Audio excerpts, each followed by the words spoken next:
Assalamu alaikum wa rahmatullahi wa barakatuhu. Welcome to the Qalam podcast. You're listening to the series on the sufficient answer, the cures for spiritual sicknesses, delivered by Sheikh Mikael Smith. In this series, Sheikh Mikael will be covering a beautiful book authored by Ibn Qayyim rahimahullah ta'ala titled Al-Jawab al-Kafi, in which he not only addresses the very common yet extremely difficult issues of spirituality, but he also addresses the philosophical crises that people suffer through. Sheikh Mikael will lead us through this book and bring forth very beautiful and beneficial discussions. So listen in, share with family and friends, and if you are benefiting from Qalam and everything that we provide here at the podcast and beyond, then please be a part of this solution, be a part of this project of educating all of humanity by going to supportqalam.com, support Qalam yourself, and also share the link with family and friends. And now on to the lesson.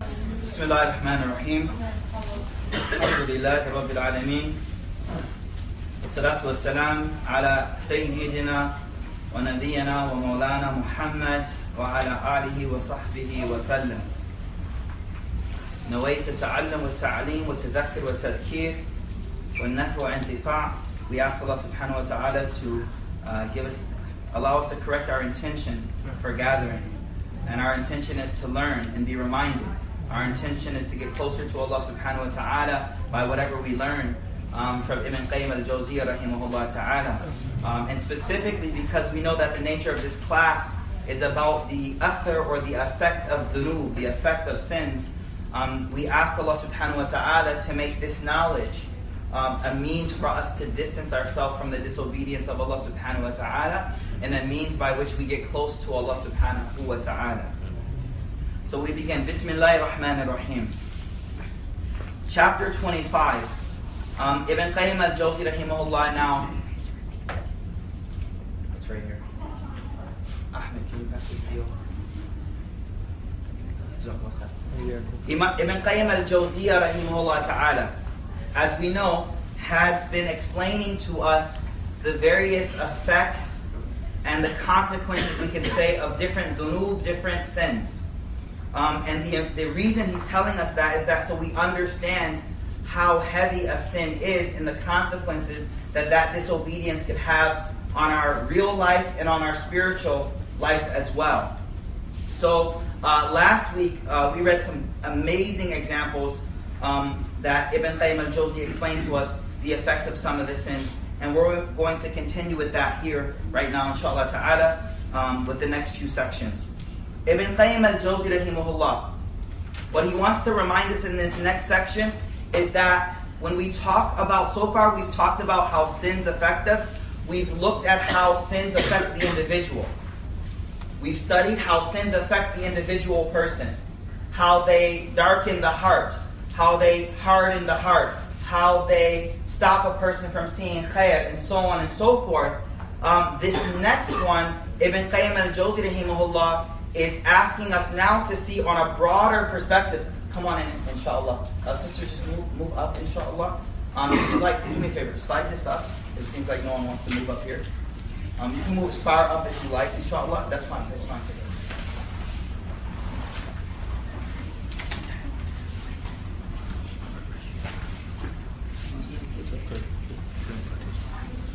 Okay, so now at this point, Ibn Qayyim al-Jawzi rahimahullah ta'ala is now in chapter 25, asking us to look at the effect of sin on a larger communal level and not just a specific level. He says, chapter 25, al-Fasl, al-Ma'asi tahduth al-Fasad fil ard, that ma'asi can cause corruption or disturbance in the ard, in the land, on earth.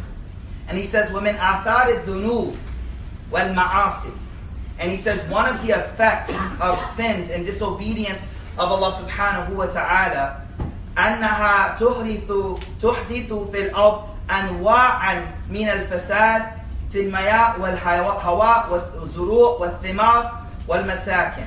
He says that the sins and the disobedience of Allah subhanahu wa ta'ala can create or cause all types, anwa'an, all types of different fasad or corruption across the earth. In the waters, in the air, vegetation, plants, and in the houses.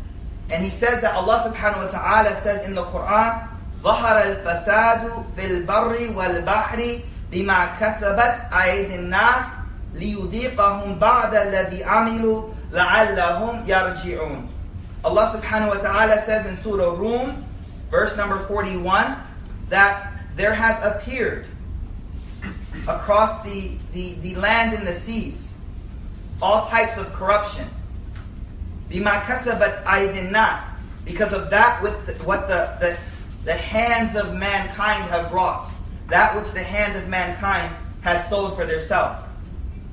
لِيُذِيقَهُمْ. Then Allah subhanahu wa ta'ala says, in order for them to taste some of that which they have done, لَعَلَّهُمْ يَرْجِعُونَ, in order that they may now stop from that or come back from that. As if Allah subhanahu wa ta'ala is saying that you see the effect of your sins in the earth, you see the effect of the sins in the land, and the reason why you see the effect of that is Allah subhanahu wa ta'ala wants you to do tawbah from that, to come back away from that. And then Ibn Qayyim al-Jawzi, he says that قال إكرمة ظهر الفساد في البر والبحر أما إني لا أقول لكم بحركم هذا ولكن كل قرية على الماء. He says this is referring to just across the world, that we see all types of corruption and disturbances because of what we have done, because of our own actions.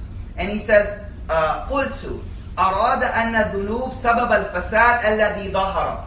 Ibn Qayyim al-Jawzi says that the sins are the cause of the fasad. The fasad is kind of corruption. Things aren't going well. Crops aren't growing. All types of different fasad or corruption happening on the earth is an effect of the sins. Now, before we read further, I want us to put this in context of the kind of society and the common thought or trend of thinking that we live in today. The individualist, like pluralistic perspective on what I do and what you do is, as long as what I'm doing doesn't hurt you, you can't say nothing about what I'm doing. Right? If I'm watching pornography in my house, it does nothing against you. And I'm free to do that because that's in the confines of my home and it doesn't affect you. It doesn't harm you. So it's the harm principle. That you're free to do anything. You're free to do anything so long as it doesn't harm the next person. That's the common understanding today. But our perspective is quite different, because this verse is giving us a completely different perspective on the effects of my actions. And this perspective is that it's not about the individual, right? It's rather about the communal effect of actions that people do. The communal effect, right? So you watching pornography at home may not directly harm me, but you're going to come to work and I'm going to work next to you. And I'm going to be at school with you. And all of that filth that you just saw, I'm now dealing with a person in my society who has consumed that type of filth and has those type of thoughts going through them. So many political scientists talk about this concept of harm principle. What do we mean by harm? It doesn't harm me. And so what we're learning here is profound, because when you sin, what we're saying is it's not between you and Allah, but the effect of that sin is felt by me too. The effect of that sin is felt by the rest of the creation. Let me give an example. The Prophet ﷺ said that everything on the earth makes dua for the one who teaches people good. And then the Prophet ﷺ said specifically, Al-Namla, the ants crawling, makes dua for the one who's teaching people good. The fish in the ocean make dua for the one teaching people good. And when we look at the Prophet ﷺ, we understand him to be Rahmatul lil Alameen. Like his whole existence was mercy for creation.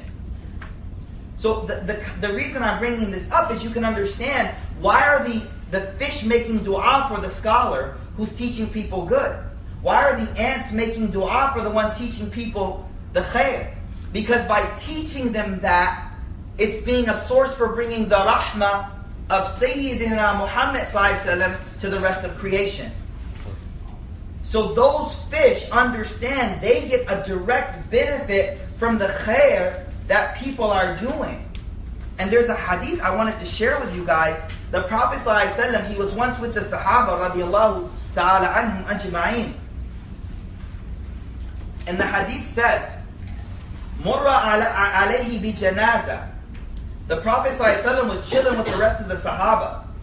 And a janaza was brought past the Prophet ﷺ. And the Prophet ﷺ, he said, Mustarih wa mustarih minhu. He said, Mustarih, istiraha. What's istiraha? To relax, to take ease.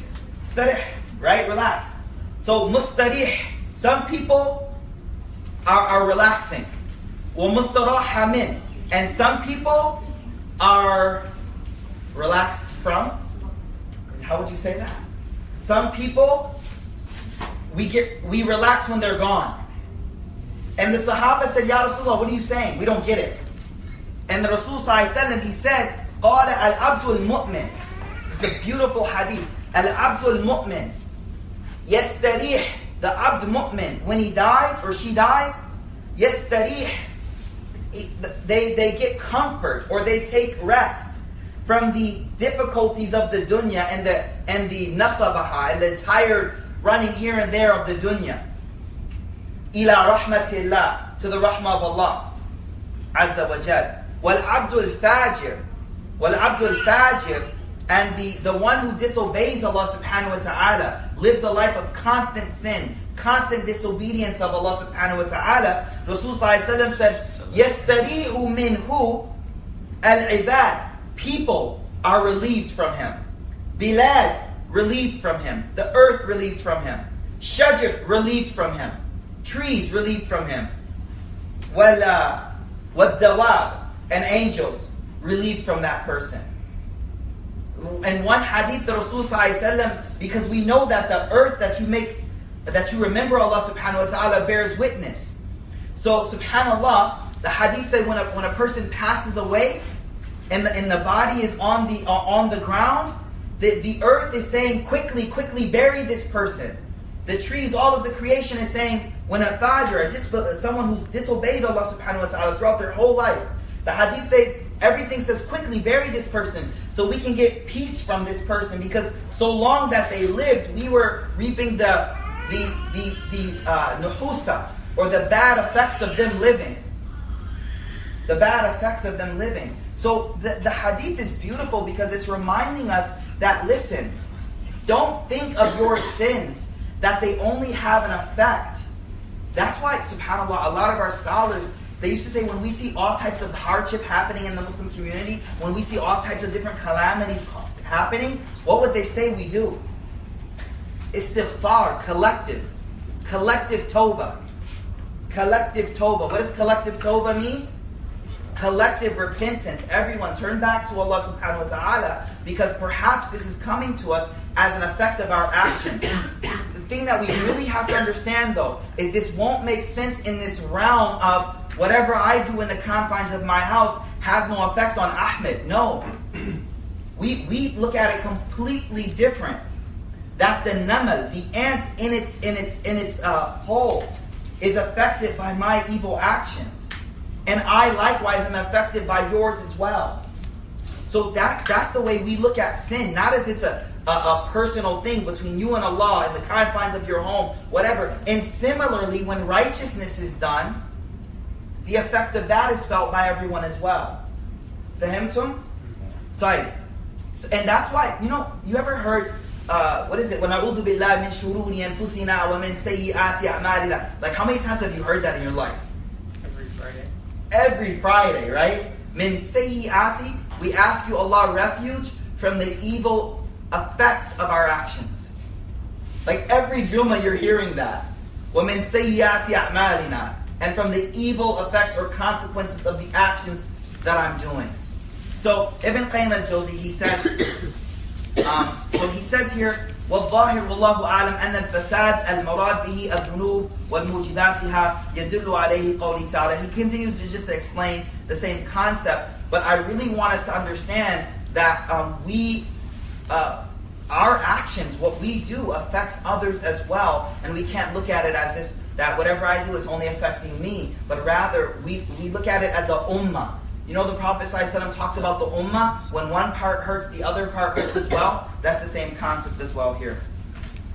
Alright, next one inshallah. Number 26. That was number 25. Chapter number 26. وَالْمَعْصِيَةُ تُطْفِئُ نَارَ الْغِيرَةِ. Ibn Qayyim al-Jawzi now is returning back to you, yourself. How do the sins directly affect you, Isa? How does it directly affect Ahmed? How does it directly affect Mikael? Like, how does it directly affect me? He says, وَمِنْ عُقُوبَاتِ الذُّنُوبِ. One of the evil effects of sins, أَنَّهَا تُطْفِئُ مِنْ قَلْبِ نَارِ الْغِيرَةِ التي هي لحياته وصلاحه كحرارة الغريزة لحياة جميع البدن. He says that one of the effects of sins is that it takes away or puts out the fire of ghairah. Now, ghairah is an extremely difficult word to translate into English. Sometimes it's translated as like jealousy, like when the Prophet ﷺ was going to marry Sauda, I believe, radiallahu anha, and he asked to marry her. She said no for two reasons at first. Those two reasons were, she said, I have a lot of children, you have to help take care of them. And number two, Salima, Jazakallah khair. Salima said two reasons. Number one, I have a lot of children, you have to help take care of them. Number two, she says, I got ghairah. She used the word ghairah. I need us to understand this word, because in this situation it means jealousy. But what we learn from hadith is Allah subhanahu wa ta'ala has ghairah too. And there's one hadith that says there is nothing that incites the ghairah of Allah subhanahu wa ta'ala more than seeing two people disobey Allah, and specifically two people committing zina. So the Rasul sallallahu alaihi wasallam, he once said about a sahabi, look how much ghairah he has. Like he was doing something and he was joking with the sahaba. He said, look how much ghairah he has. And then he says, but guess what? Allah has more ghairah. Allah has more. And everyone's like, what do you mean Allah has ghairah? Right? But Allah owns you. And when He sees you obeying your hawa, when He sees you obeying shaitan, then that ghairah, that jealousy comes. Why are you obeying Allah? Why are you obeying shaitan? Why are you obeying your hawa? Your mind. Right? So ghairah, Sauda radiallahu anha. So what the Prophet say to Salima radiallahu anha? He says, as for the children, don't worry, Allah will provide. As for the ghairah, I'll make dua. Allah subhanahu wa ta'ala calm that ghairah. See, so we have two types of ghairah. Make sure you write this down. You have a natural ghairah. A natural ghairah. Right? And that's the ghairah that a woman feels for her husband. Or a husband feels for his wife. That ghairah. Right? And there's another ghairah, which is ghairah shar'i, which is a ghairah that the Prophet ﷺ had when it comes to seeing disobedience of Allah subhanahu wa ta'ala. Seeing disobedience of Allah subhanahu wa ta'ala should cause this type of ghairah inside to raise up inside of you. And it's a healthy ghairah. It should be checked always by Sharia. But the point being is there's two. There's a natural ghairah and then this shar'i ghairah as well. Now what Ibn Qayyim al-Jawzi, once we've understood the word, you can't just call it jealousy though. It's not just, jealousy isn't strong enough for all that is kind of inside of this. You know, all that's inside of this word. As we look at sins, you'll see why in a minute. So he says, look what he says.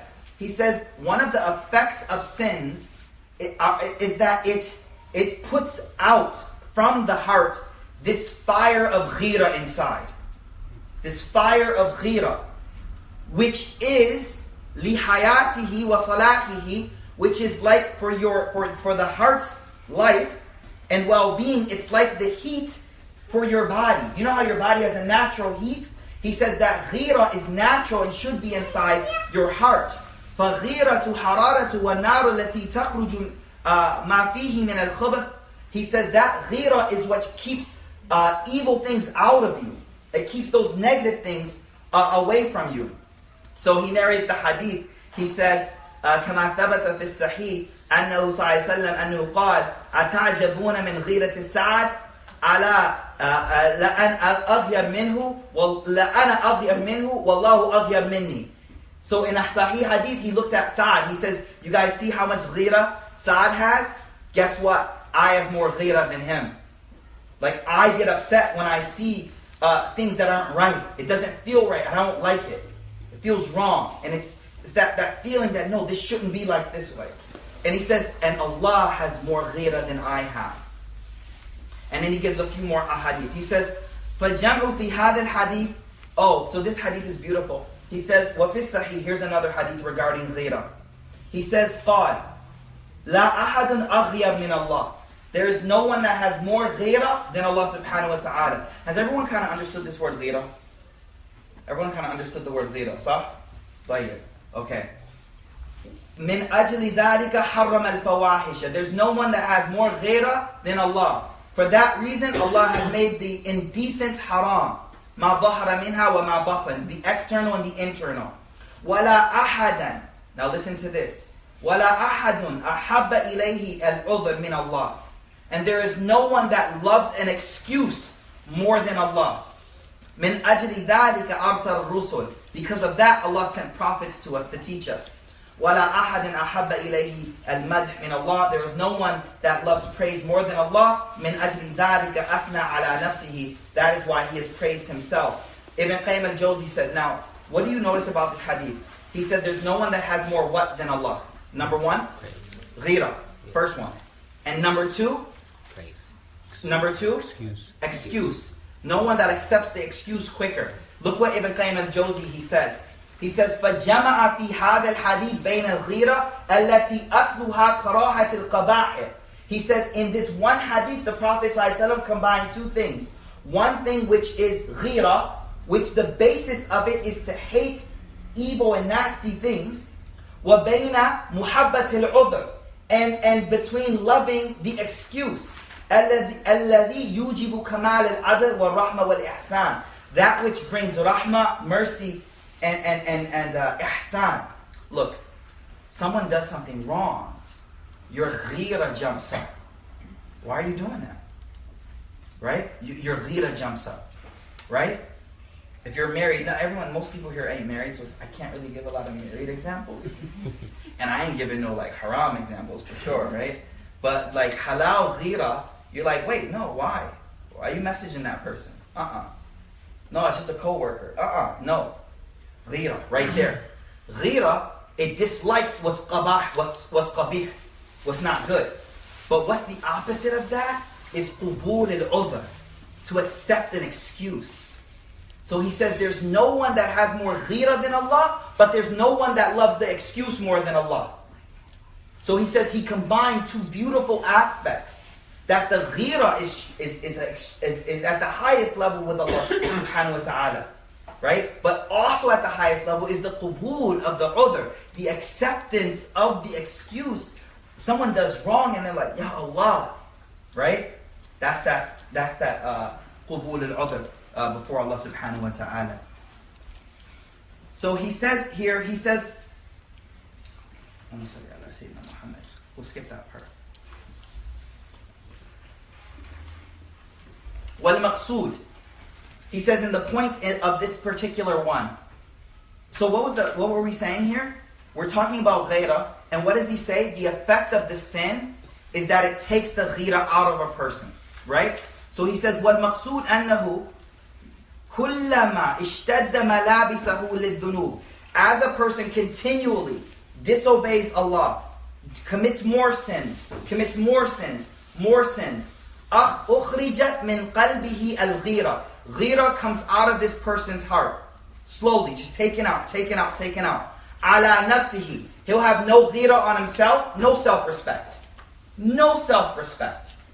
Right? No self-respect. Number one, وَعَلَىٰ أَهْلِهِ, no ghira over his family. His family could do whatever, and no feeling of ghira. No feeling of ghira for whatever they do. وَعُمُومَ النَّاسِ, and عُمُومَ النَّاسِ, and no ghira for what any people are doing.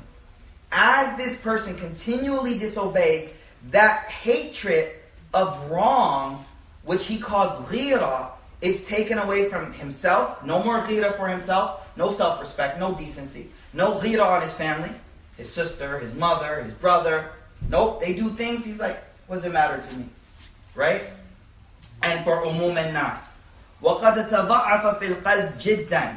He says this thing can continually multiply inside a person's heart. Continually. حَتَّى لَا يَسْتَقْبِحْ بَعْدَ ذَلِكَ الْخَبِيرِ. Until a person doesn't deem anything wrong as wrong. لَا مِن نَفْسِهِ, not from their own selves, and not min غَيْرِهِ. And he says when a person then reaches this level, فَقَدْ دَخَلَ فِي بَابِ الْحَلَاكِ, the person has entered into the door of destruction. She has reached the complete limit. Okay? وَهَذَا يَدُلُّكَ عَلَىٰ أَنَّ أَصْلَ الدِّينِ. Listen closely. He says this should tell you that one of the most important aspects of the deen is ghira. One of the most important aspects of the deen is ghira. Aisha radiallahu anha had a lot of ghira. She had a lot of ghira for the Prophet ﷺ. And even when she saw things wrong, she had to speak up, right? That affected her deeply. She had a lot of ghira. So he says, look, this should tell you something.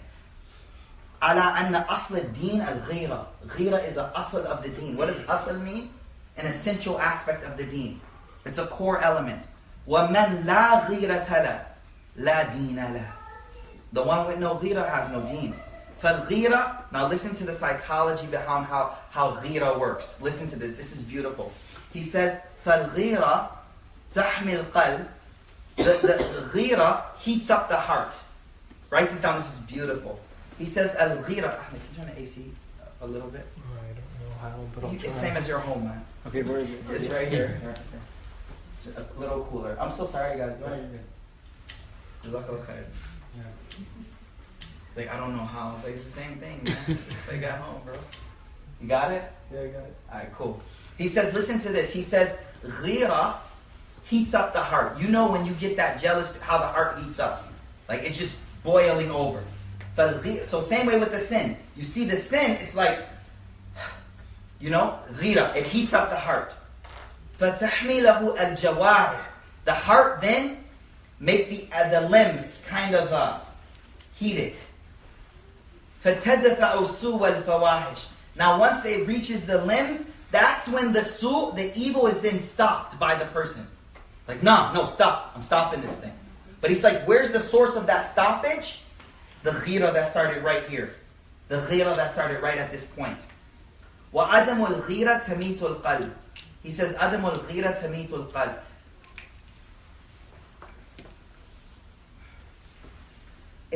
If a person has went through Jahiliyyah and witnessed their own family go through things like drug addiction and the whole life out there. When you see someone that goes all out, they go into drugs. And what drugs leads a person to is like the worst of worst. Like once a person's on drugs, they have no self-respect anymore. They will do anything for that. And when I say anything, I mean anything. And people take advantage of that. Right now, most of us as Muslims, we have this natural ghira for our family members. But I don't think you can truly appreciate this unless you've seen someone you love just go all the way where you lost ghira completely. Where you just completely lost any type of ghira for whatever actions they were involved in. Whether they were in drugs, whether they were doing illicit, whatever it may be, you just lost all feeling for that. Right? And to come into deen and have this concept of ghira back is such a beautiful thing. Do you understand? It's hard for me to really put this in words, but if you've witnessed your mother, if you witness your sister, and may Allah protect us all. But if you've witnessed them just like out there, then you know what it feels to have ghira taken from your heart. Do you get what I'm saying? Like to see someone with your mom. What does that do to your mind right now? You're like, you see what I'm saying? Like you're even turning red with me just saying it, right? You're like, but imagine if that was just stomped out of your heart. Like you saw it so many times that it was just done. Like imagine how your heart just dies from that. Do you guys get what I'm saying? So like what we have in the deen, this ghira for your sister, your ghira for your brother. You know what I'm saying? Your ghira for your brother. Like, you know, I know someone, right? Let's skip it right there. But the ghira that a sister has for her little brother, she's like, who's that? Who's that on Instagram? Why are you liking my brother's stuff? No, who are you? Serious? Is it not true? Like, what's going on? And that ghira she has, as a sister, for her, that's a beautiful aspect of our deen. And it's part of it is that we feel responsible and we're so attached to one another that, you know, it hurts me what I know is going to hurt you, or people taking advantage of you. And so now it goes too far where we see the Arabs at the time of the Prophet ﷺ, they had so much ghira that instead of having a baby girl that they raise up, what would they do to the baby girls? Because the ghira was too high. Now that's too much ghira. And there are some of our cultures that have way too much ghira. Okay? How's that ghira? Oh, because they were burying their daughters because they felt they could not see this daughter with a man like being in a relationship with a man later in life. Like that was aib to them. That was extremely like, what, some man is going to be with this my daughter? That's extreme aib to them. Too much ghira. Too much. They didn't see worth or value in No, that wasn't it. They saw too much. No, it was the ghira. The primary thing was the ghira that they had, that someone is going to be with this woman and my daughter later on, and that level of ghira is what led to that. There are many narrations that hint to that idea, definitely, without doubt. Without doubt. So the point before we go on, he says that the primary thing which leads you to stopping the wrong, listen up, please listen to this. The primary thing that leads you to stopping the wrong, like a sibling of yours is addicted to drugs and going all out, your ghira is like stopping them at the door. No, you're not leaving. You know what I'm saying? And that's why one of the things that was difficult for me, I don't know if this is going to hit home, but like prom night to me was kind of like, after Islam, I'm like, how does ghira allow prom night? You know what I'm saying? Like, I don't understand that. Because as a young guy who went through Jahiliyyah, I know what prom night meant. Right, Isa? Yeah. Okay, thank you. Like, we don't play games, right? Yeah. We know what prom night meant. And prom night was just like dad at the door, like, bye, hon, see ya. I'm like, really? Really? Hey, maybe Islamic schools do it differently, I don't know, but Allahu A'lam. But again, there's levels of ghira that are too much, no doubt. But there's healthy ghira, and it's something we don't talk about, right? We don't kind of talk about it. And I'm so happy that Ibn Qayyim al-Jawzi brought it up, that the sin, disobedience of Allah, because, okay, now let's talk about this. Why does ghira leave your heart as you sin more? He's saying, because you're losing ghira for yourself by your disobeying Allah subhanahu wa ta'ala. Because you've lost ghira on your own self, that Allah see me in this way, doing this type of sin, like, I have no shame before Allah with this type of sin, that now that ghira for anything other than me. But it starts with you. As you disobey Allah more, you lose ghira for yourself, and then that goes on to everyone else around you. So this is what he's saying. فَالْغِيرَةِ he says, وَعَدْمُ الْغِيرَةِ تَمِيتُ الْقَلْبِ فَتَمُوتُ لَهُ الْجَوَارِحِ. The heart dies, then the limbs stop. The limbs aren't stopping anything. Oh, do what you want.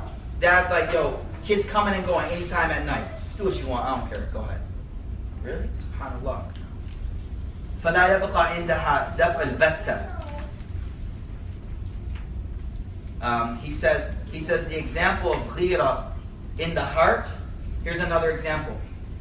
وَمَثَلَ الْغِيرَ فِي الْقَلْبِ مَثَلَ الْقُوَّةِ الَّتِي تَدْفَعُ الْمَرْءَ وَتَقَاوَمَهُ. He says the example of ghira in the heart is like the immune system in the body. Beautiful example.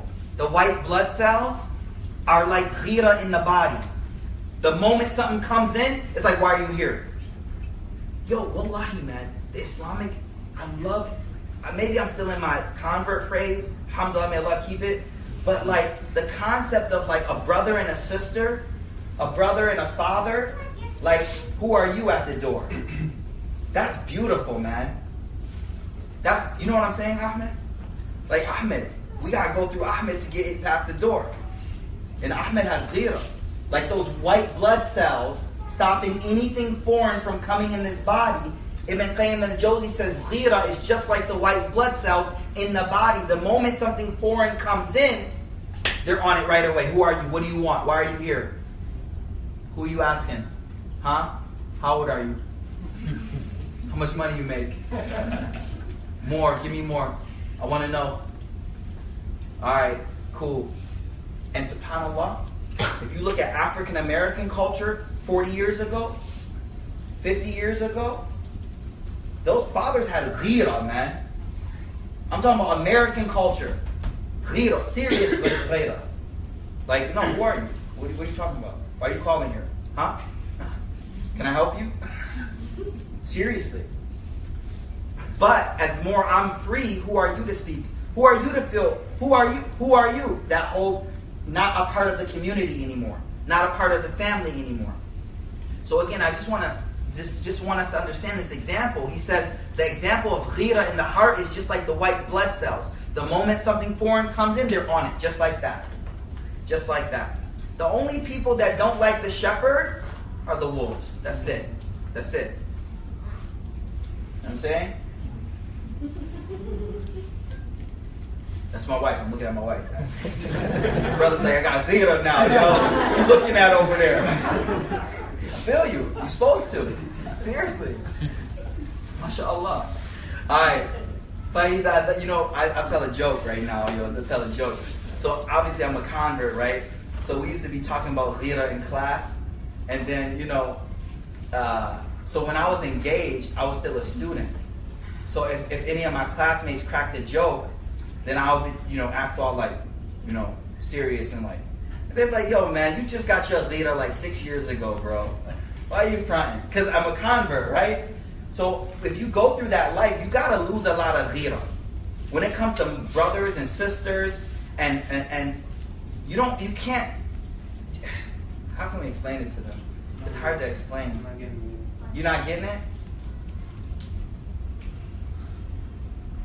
When you witness people close to you doing all types of sins that should make you angry, but you just have to eat it, then you lose that ghira. You get what I'm saying? You get what I'm saying? Okay. So you lose that. You lose the feeling that you see some dude with your sister. You lose that. Like, it's nothing. Yes. It's like being burned over and over and over and over again in the same spot to the point that you don't even feel anymore. There you go. It's just exposed bone. There you go. That's what I'm trying to say. Like your ghira right now, you feel it. Like someone with your sister, you're like, yo. Your heart doesn't, you're like, yo, what's going on? And that's natural, that's beautiful. Because we're a family. You get what I'm saying? But when you burn a spot over and over again and build a callus on it, so my classmates' joke to me was like, yo, you just got ghira, bro. What you talking about, man? You know? So, khair inshallah. You get the point? But, what's the point of Ibn Qayyim al-Jawzi? As we disobey Allah, the ghira keeps dropping. The ghira keeps dropping. Desensitizing yourself, so it affects everything else as well. Exactly. Jazakallah khair. Beautiful. But this example is beautiful. I love this example where Ibn Qayyim al-Jawzi, he says, the example of ghira in the heart is like the white blood cells in the body. The moment something foreign comes in, they're on it right away. On it right away. So if you have a father with ghira, man, that's a beautiful blessing too, guys. Like, that's a blessing, man. That's a blessing. A father with ghira, a brother with ghira. Some people don't have no one that cares about anything that they do. You feel me? So that's a blessing. It's a blessing. Okay.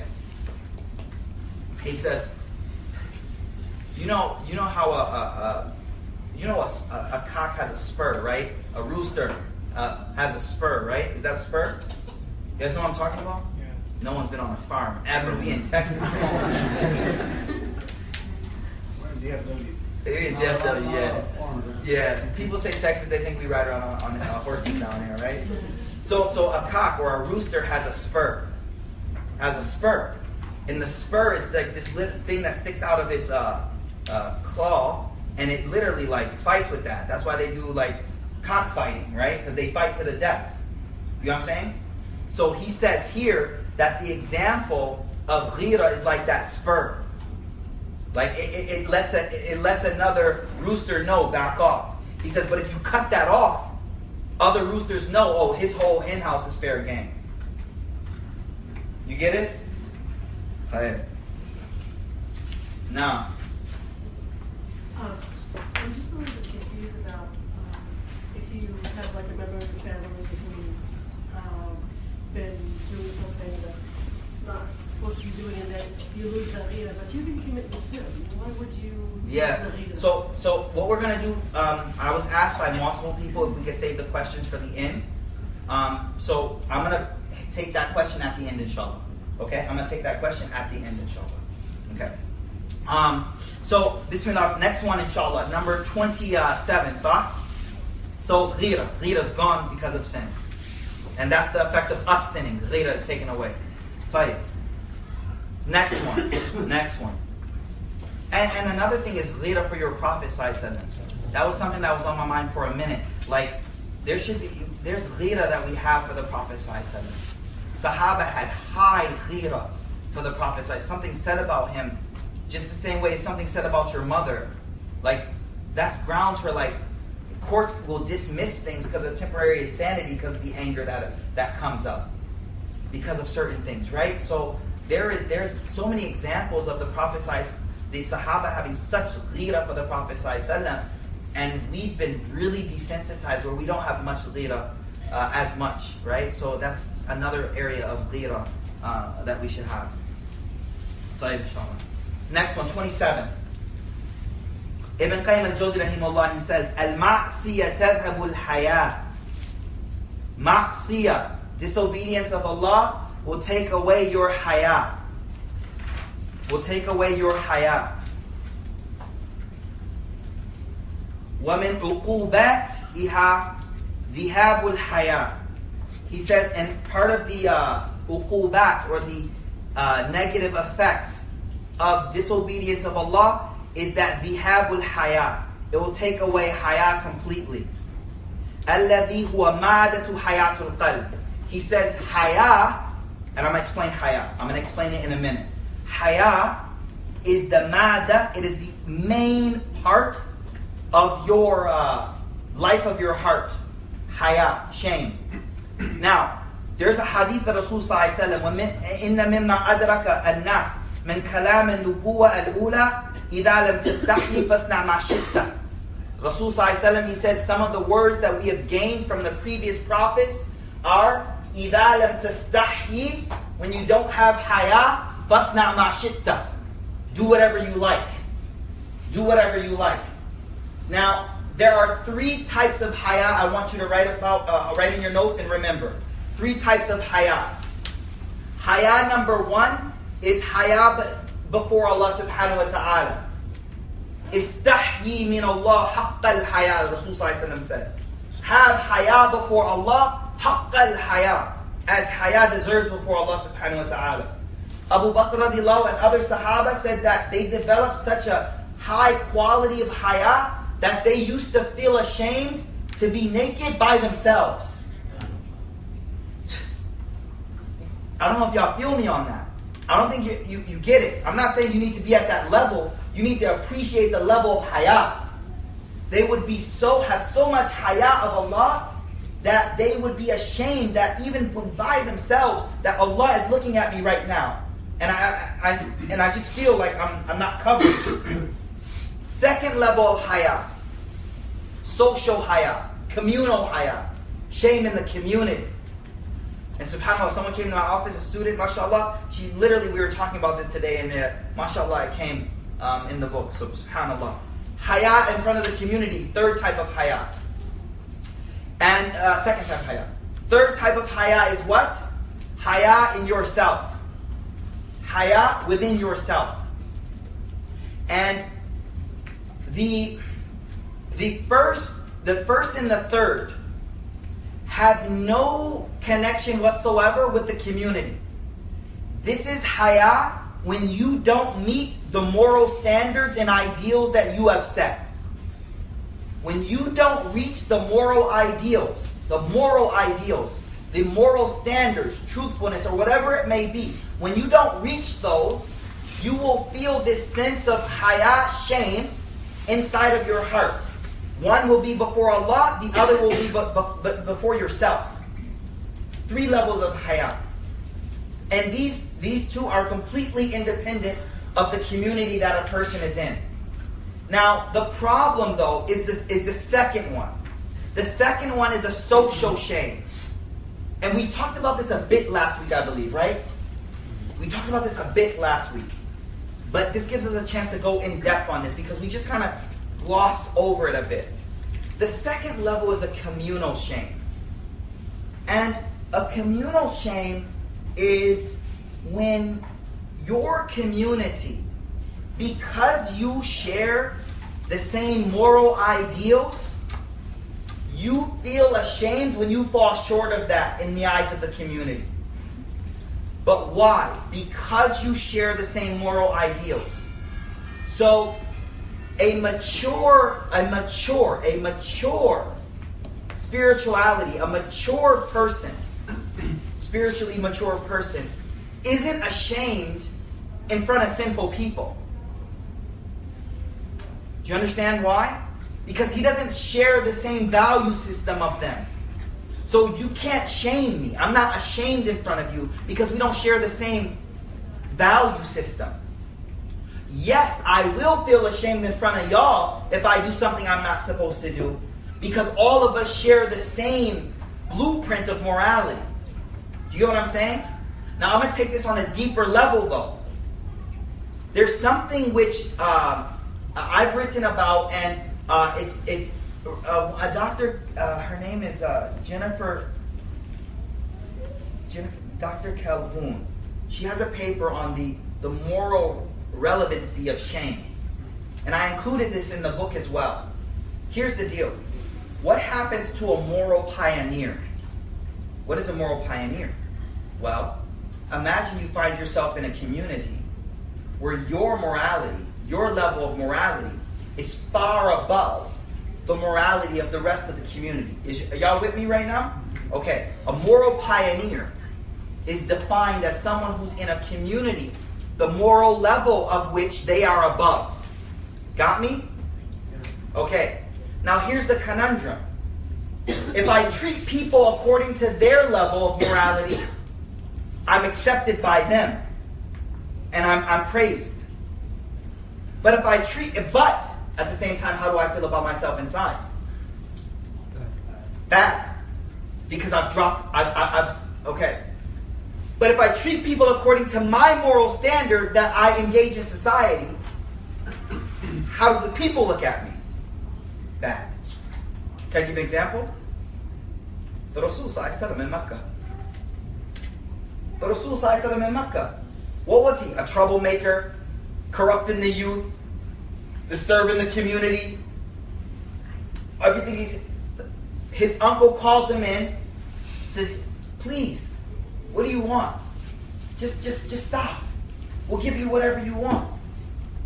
It's cursing the idols. You know, you're corrupting the youth's minds. You're throwing off the economy. People coming to Mecca now. We made a lot of money. You're throwing everything off." What did he say? "I can't stop. I can't stop." Why can't he stop? a moral pioneer has a problem, an interesting problem. They find themselves within a community, but their moral caliber, their moral compass is calibrated to a higher level. So they can do one of two things. They can drop to the community and just say, you know what, forget myself. I'm just going to adopt to the community. I'll be like them. Okay, uncle, I'll stop. I'll stop. Or they'll say what he said, which is, I can't. Why? Because there's 3 shames, right?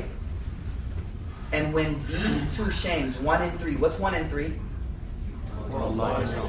When these 2 are strong, you are blinded from number 2. Do you understand what I'm saying? When these 2 are strong, that haya before Allah, like 2 rak'ah, airport. Airport's easy. I ain't gonna see none of these people again. Airport's mad easy to bust out rak'ah. Why? I'm not gonna see nobody here again. Ever in life. But here's the situation. Praying here. Shame. Is there social shame from it? Let's be real. Yeah. Everybody. Right? Or foot in the sink. Foot in the sink. Let's do foot in the sink. Is there social shame here? Yup. How do you blind yourself from that shame? By the 2 other shames. I'm so concerned with the shame before myself, and I'm so concerned with that shame before Allah, I don't even see the social shame. I don't even see it. Airport's easy, like I said, you ain't gonna see them no more. That's all you gotta think about for that one. I'm never gonna see you ever in my life. What does it really matter? You're like a passing second in the 70 years of I'm not gonna remember you. Why would I stop doing, you know what I'm saying? So the point being here is that but here we got to go a little deeper. Does everyone understand this point about the 3 types of shame? All right, and there's a saying I wanted to share with you that Imam Mawardiyu, he says, he narrates that قال بعض السلف لابنه قال بعض السلف, one of the early scholars said to his son, إذا دعتك نفسك إلى كبيرة, when your nafs wants you to do some major sin, look ببصرك إلى السماء واستحي ممن فيها, look up and have haya with who's in the heavens, angels, Allah, everything.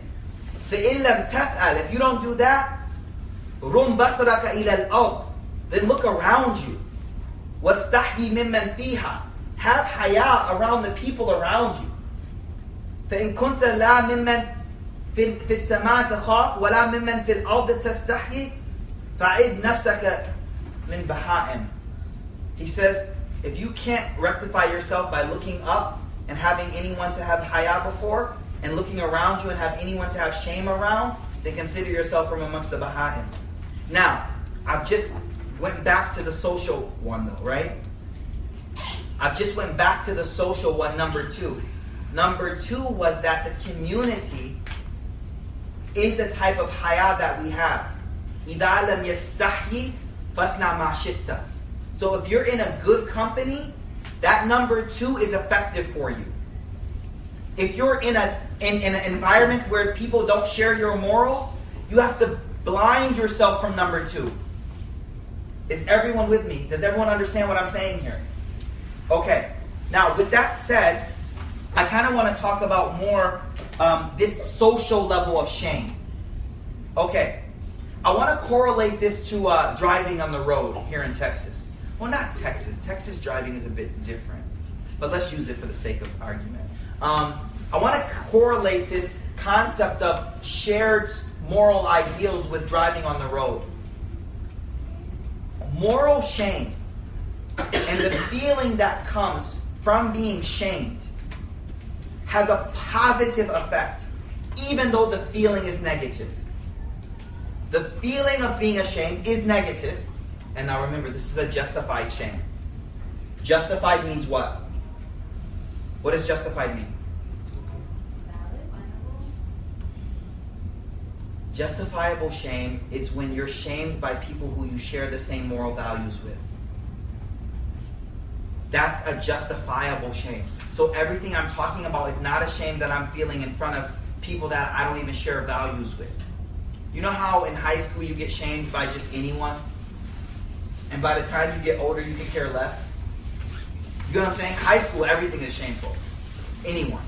Right? Because like you're so impressionable.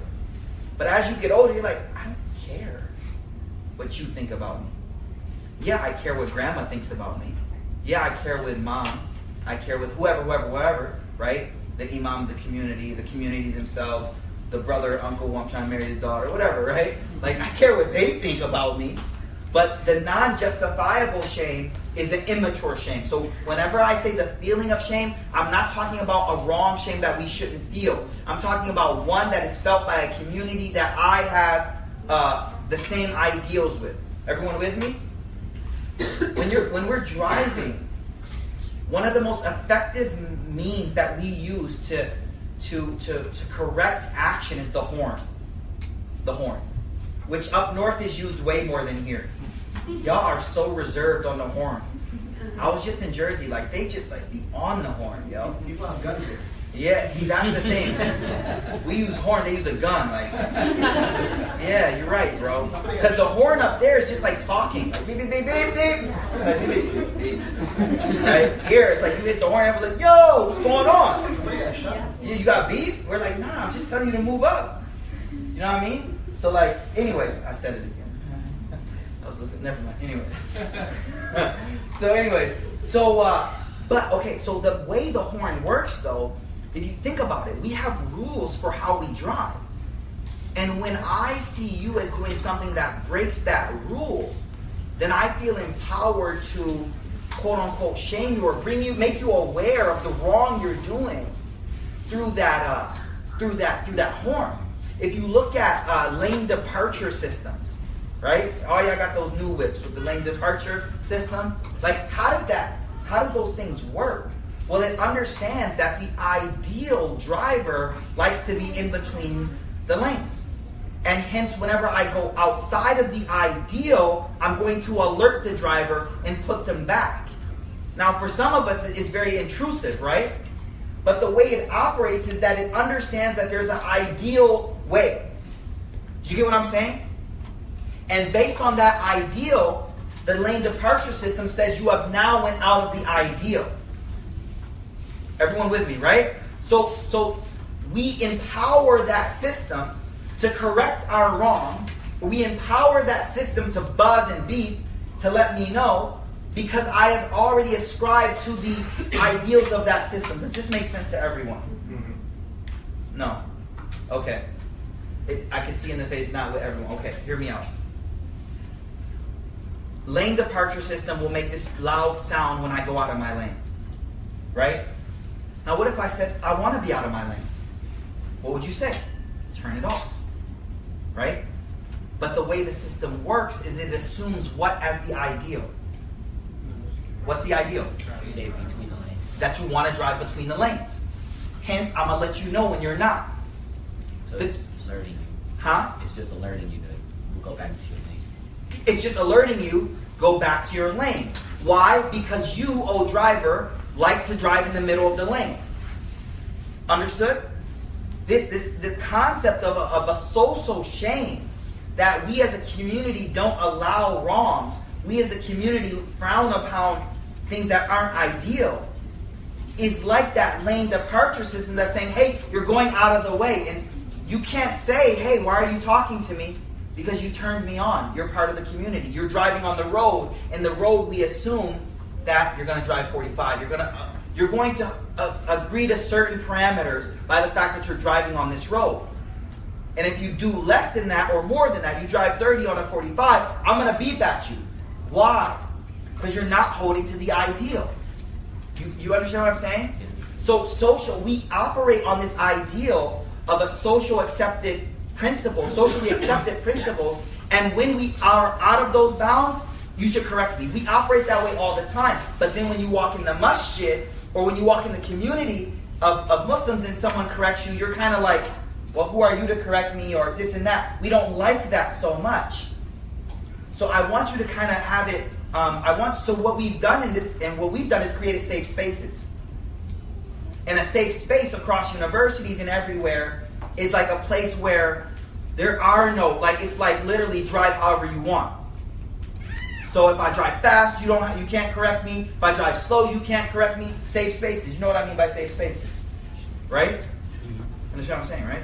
Yes. To run further with your example of the lane departure system, it's okay for the lane departure system to warn you when you're getting from your lane, you're on the road. Yes. But if it's going off in your garage, and it's like, yo. That's what I'm saying. Exactly. Yeah. It's you want it to work in that area. So similarly, what we've done now, where we are, the reason why sometimes the masjid is too suffocating for some people. Like, why is the third space so hip?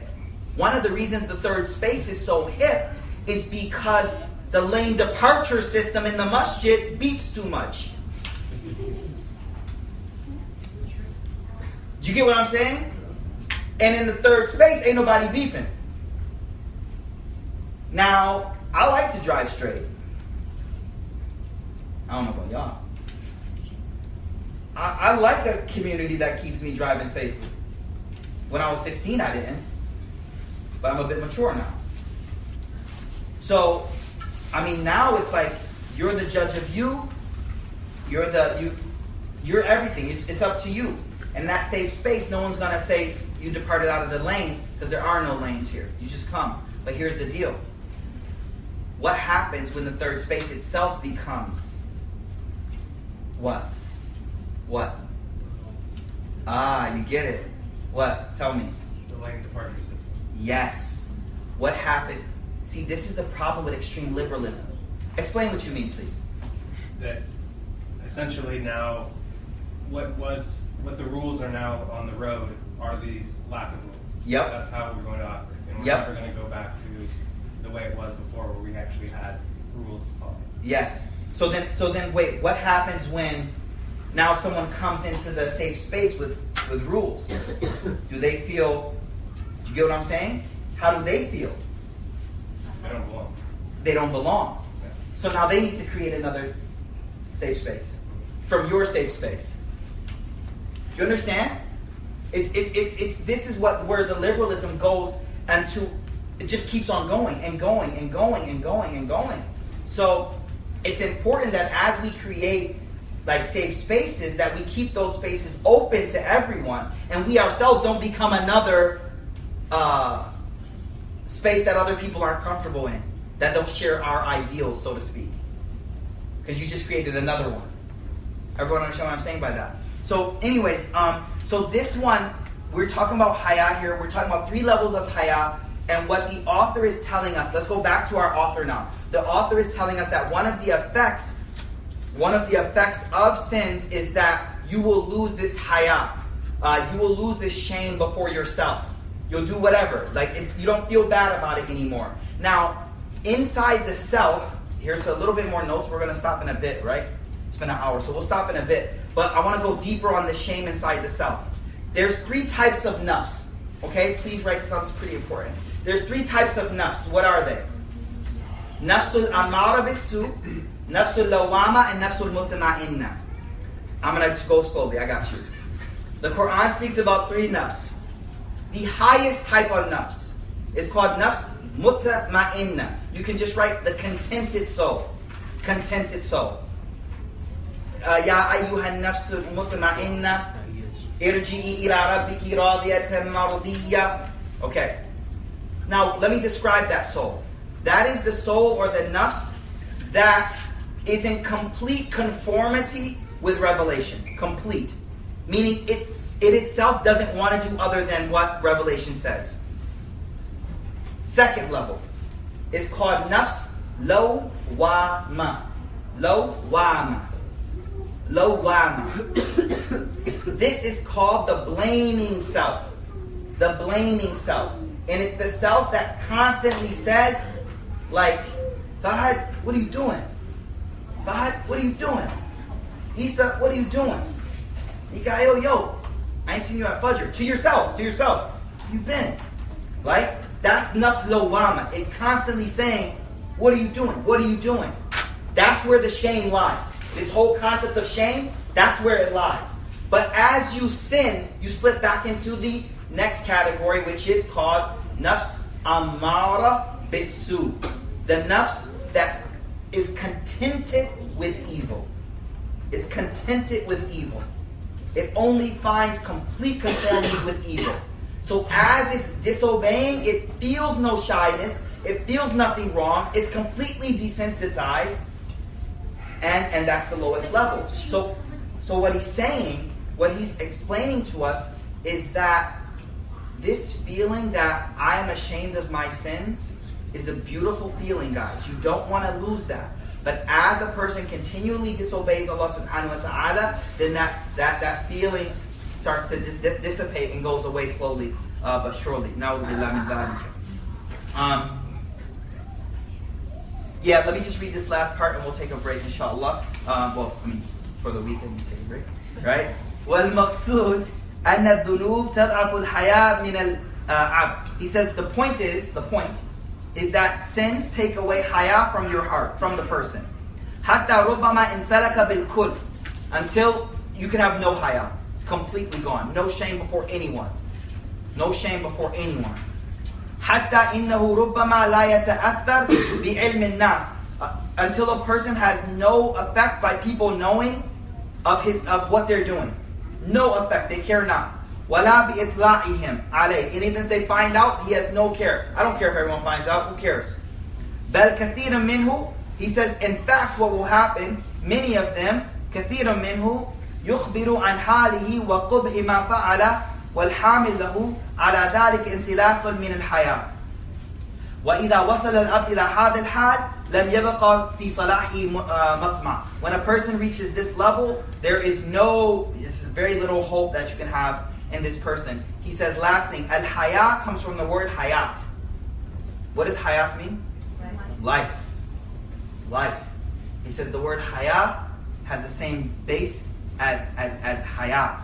وَالْغَيْثُ يُسَمَّى حَيًّا بِالْقَصْرِ لِأَنَّهُ حَيَاةُ الْأَرْضِ. He says rain is also called hayyan because it gives life to the earth. وَكَذَلِكَ سُمِّيَتْ حَيَاةٌ حَيَاةُ الدُّنْيَا وَالْآخِرَةِ. Haya is the life of your dunya and akhirah. It's both places. So it's a beautiful thing. It has a lot of benefits. I know we mix up guilt and shame a lot, and those are two different things. And guilt can be a negative thing. Dr. Calhoun, she speaks about that in detail. But shame, positive shame, and morally justified shame, right? Not shame because I'm not as buff as this brother right here, right? Or as cut up, right? Not that shame. We're talking about moral shame, right? Moral shame that why am I not living up to a standard that I myself know I'm supposed to live up to? That type of shame can push you forward and motivate you and has a positive effect on who we are. So Allah give us tawfiq. I would say though, one of the ways to elevate your level of shame is sometimes you gotta change your company. Like you can't constantly be around people who are doing worse than you and expect your shame worse morally. You can't expect yourself to be constantly around people who have less connection with the deen and your haya to go up. It doesn't happen that way. You will naturally lower your level of haya because of you being with them and seeing, oh, at least I'm not at that level. You know what I'm saying? So you gotta constantly be in company that's better than you. And like, you go, like sometimes, you spend company somewhere and everyone gets up for tahajjud and you just sleeping. You're like, how do you feel? Yeah, you're like, let me get up, yo. You know what I mean? But if everyone's missing Fajr, then what haya is there? Everyone missed it too. What's the big deal, right? So let's open up there was a question. And I'm going to try to remember the question. So the question is, you mentioned that if you have a family member your family member is doing the sin. Yes, doing the sin. You're not the one who's doing the sin. You're not doing the sin. But then how does your Ghayra dies? You're not the one who's doing the sin. Yeah, because, so the question is, how do you lose Ghayra just because someone else is doing the sin? And the thing is, because they do it over and over again, you start to lose that capacity to feel upset over it. So it's more desensitization than it is. So you But because of continuous exposure. Yes, you may, but by being desensitized, you now can watch them do all types of things, and you just have lost any feeling of type of ghira towards them. But isn't that only if you accept the fact that, okay, because we know that one of the lowest level of iman is to hate it in your heart. So if you still hate it and you still have the ghira, it's just you can't really do anything about it. Yeah, there's still some level of ghira, no doubt. Like, you see someone you love in that situation, I think there's still some level of it, but I still think you just get burned and burned and burned and burned to a point where it just, and sometimes you'll witness things that completely break your ghira for that person. And what are you going to do?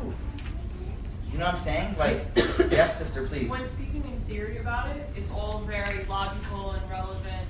But when you put it in context to your life, to your blood, it's a different topic and conversation completely. Yeah. So unfortunately, if it's something that you haven't experienced, Alhamdulillah. Yeah. Alhamdulillah, Yeah, alhamdulillah, may Allah protect everybody from that, right? And that's, I don't know. I mean, we all have family members who, whether we have non-Muslim family members or Muslim family members who are not necessarily, you may have experienced where someone goes way out, and you're like, if they're close to you, it hurts. It hurts. Like, I can't see that. And fathers, for example, will go to the extent where I don't want to see that person anymore, whatever, because of the pain caused by witnessing that someone engaged in that sin, that thing that's wrong. But you can be desensitized to the point where it just like you lose that ghira. You teach yourself not to be hurt. Yes, yeah. You teach yourself not to be hurt by witnessing that action. And that's a protective mechanism. Like, How is that related to ghira itself? I understand that part of it. because you learn to swallow your ghira. Okay. You learn to swallow it so much that it doesn't even come up anymore. Okay. You learn to swallow it. You learn to swallow it. Question. Yes. That's a good question. Yeah, excellent question. I hope it's beneficial, inshallah ta'ala. Next week, Imam Ibn Qayyim al-Jawzi, rahimahullah, he speaks about the effect on our, how it affects our relationship with Allah subhanahu wa ta'ala, and he goes into more detail about the effects of, just how it affects us individually, inshallah. So khair, inshallah, we'll stop here. Let's just recap really quick. He said number 1 was realize that your sins have a communal effect. That was number 1. Right? Communal effect of your sins. Number 2 was that fire of ghira inside. As you sin more, that drops. It just drops. And number 3, which is very important, al-haya. Al-haya. In one hadith, the Prophet ﷺ said, ad-din haya kul. Like, the deen is all haya. And he says, as a person sins more and more, you lose that haya. First you lose it in yourself, you lose it before Allah, and then you lose it with the community. You don't care what the community thinks about you. Alright, so Allah give us tawfiq, inshallah. I hope it's beneficial. Let's make a dua. Alright, make a dua for this little guy. He's a little sick too, inshallah. Bismillah ar-Rahman ar-Rahim. Alhamdulillahi Rabbil Alameen. Allahumma salli ala Sayyidina Muhammad wa ala alihi wa sahbihi wa sallam. اللهم إنا نسألك حبك وحب من يحبك وحب عمل يقربنا إلى حبك يا رب العالمين. Ya Allah, we ask you to forgive us of our sins, Ya Rabb al-Alameen. Ya Allah, and protect us from the evil effects of those sins that we have done, Ya Rabb al-Alameen. Ya Allah, we ask you to make this class and this gathering a means for us to constantly and continuously get closer to you, Ya Rabb al-Alameen. Ya Allah, we ask you to make whatever we have learned here today a means of us becoming better, Ya Allah. We ask you to give us the reality of whatever we have learned here today. Put that reality in our hearts, Ya Rabbil Alameen. Wa akhiru da'wana anil hamdulillahi Rabbil Alameen. Subhana rabbika rabbil izzati amma yasifun. Wa salamun ala al-mursalin. Walhamdulillahi Rabbil Alameen. Jazakallah khair. Assalamu alaikum.